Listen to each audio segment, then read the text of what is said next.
Mamang tha November 3 kunthra fawas pangthoknakiba Raija mangagi Assembly election singda Raija ahum Madhya Pradesh, Rajasthan amasung Chhattisgarh da BJP na mai pakhre. Telangana dana Indian National Congress ANC na mai pakhre. Mizoram dana Zoram People's Movement na mai pakhre. Houjik laibak asigi Raija tara nithoi da BJP na lengak pairagani. Nauna karakpa mihut singdagi Mukhyamantri candidate ohina bapum na magsem saba haunakre. Ngasi Hyderabad ta Retd bu Raija adugi Chief Minister oina wasak lawkhre. Telangana Congress ki luchingba Anumula Retd masagi chahi 53 sure. Amaromda member nifu leba Mizoram Legislative Assembly da seat 19 phangkhraba Zoram People's Movement gi luchingba Laldu Homana Raija asigi Mukhyamantri oiragani. Madhya Pradesh ta BJP gi hauji Mukhyamantri gi pham pairiba Shivraj Singh Chauhan na amuk hanna mahaki pham hanjilaba yari. Rajasthan dadi Mukhyamantri gi pham asi Basandara Rajen natraga atopa potential leba mioi ama khalaba yai hairi. Hauji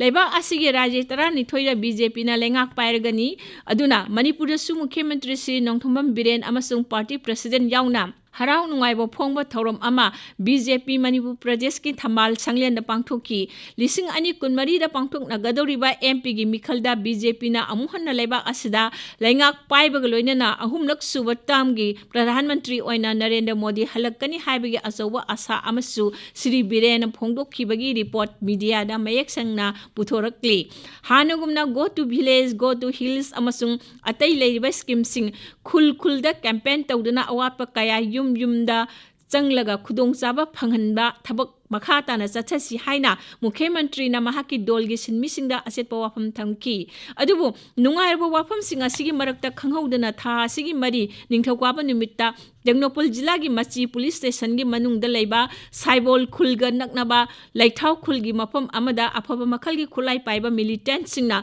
Manipurgi mioi 12 nongmaina kaptuna hatkiba asimakna ngasidi lamdam asigi phibamda yamna nena tadaba mawong ama ohelle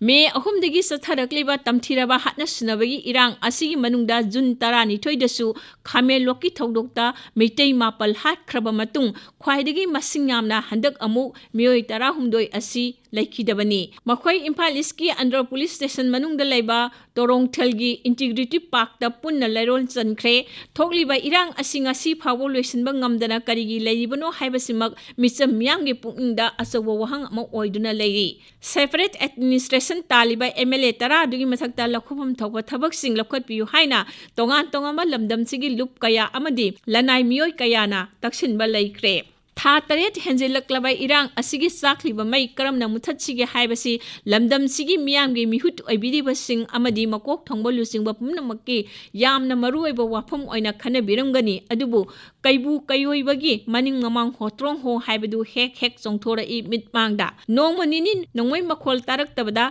sor khara hek hondoknabaga amukmuk chawna misimina thorokpasina lamdam asida santi hanjile haiba wafamsi ichan chana dabagumba ama micham singi thamoida phawi amaromda Manipurgi yamna maru eba lalhau lup kangbu amaga Manipur Sarkar amasung Bharat Sarkar ga peace agreement ama mamang tha November gi 18 da sign tawnaki masi lamdam sigi puwarida anowa pandup ama oina lehauragani sakliba mairak sida lebaki thabak thoromdi paikhattaba yadabanina tha asigi marida phamkiba state cabinet ki mifam amana Manipur da 1993 dagi hongna Manipur Liquor Prohibition Act 1991 gi makhada yu sungba yonba amadi thakpagi athingba leiramba adu lokthokpagi warep lawki masida kada amadi nupi samajna kanna yaningdaba phonglingai chairaktani mioi 12 hatkibagi irang thorak libasi makhoi 12 gi nungaitabagi inelakta yugi wathuk adu kauthokna bungum tawri Manipurgi tha tari henjilaklabi irang asi Bharat ki mipum khudingmaki thamoida su nungaitaba phawi